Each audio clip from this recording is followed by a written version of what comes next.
Oui, Monsieur le Président, chers collègues, Mesdames, Messieurs, le groupe écologiste votera cette délibération en attendant le résultat du groupe de travail où nous regrettons de ne pas être associés, groupe de travail qui rendra ses propositions en fin d'année.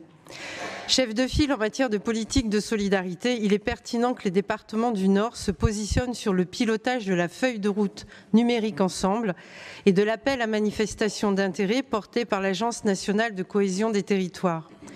Mais attention, car le numérique peut aujourd'hui être un obstacle à l'accès aux droits et par là même être un facteur aggravant d'inégalités sociales et territoriales pour les nordistes.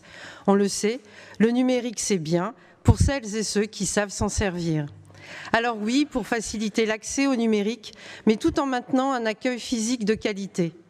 Dans cette optique, il sera important de s'appuyer notamment sur le savoir-faire de la mission numérique du réseau des centres sociaux via la démarche des centres sociaux connectés, démarche soutenue sur la période 2021-2023 dans le cadre de la délibération 4 de février 2021.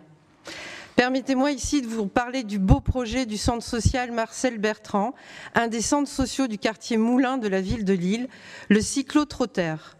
Un vélo cargo avec ordinateur, imprimante, pour aller vers, pour faciliter l'accès aux droits des Lilloises et des Lillois, comme sa présence sur le marché de Moulins, place Van Honecker.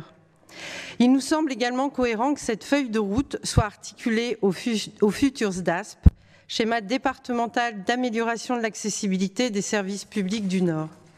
Les services publics, comme le disait ma collègue et Martine Aubry, c'est le patrimoine de celles et ceux qui n'en ont pas. Et il est plus que jamais nécessaire de remettre de l'humain dans le système, de mettre fin à la réduction d'effectifs et de réembaucher du personnel qui permet spécifiquement l'accès effectif aux droits.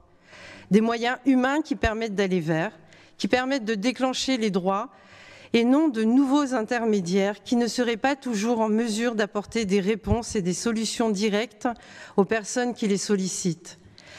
Des moyens humains en réalité, mais également au sein des quartiers politiques de la ville.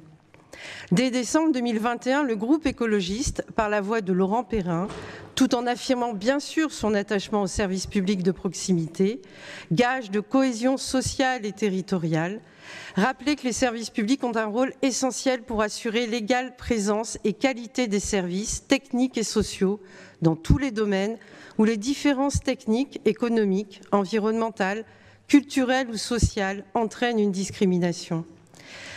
Cette délibération de décembre 2021 portait sur la création de 2 nouvelles France Services du département et diverses conventions liées à des partenariats de services publics. Nous soulignons, et cela est toujours valable aujourd'hui, que ces dispositifs ne doivent pas venir en substitution de services publics de pleine compétence existants. Car depuis plusieurs années, l'État réduit drastiquement ses implantations en territoire. CEPAM, CAF, finances publiques, malgré les oppositions des élus locaux. Et cerise sur le gâteau, les administrations utilisent le développement du réseau France Services pour justifier ou entériner la fermeture de ces services publics. Enfin, concernant le pilotage de la feuille de route numérique ensemble, le débat doit aller au-delà de l'inclusion numérique parce qu'il ne s'agit pas en premier lieu de trouver des personnes qui forment à l'informatique, mais bien de trouver des personnes qui expliquent les droits aux nordistes et les accompagnent pour obtenir ce droit. Car c'est vers l'accès, l'effectivité et l'opposabilité des droits qu'il faut avant tout avancer en redonnant toute sa place au travail social. Je vous remercie.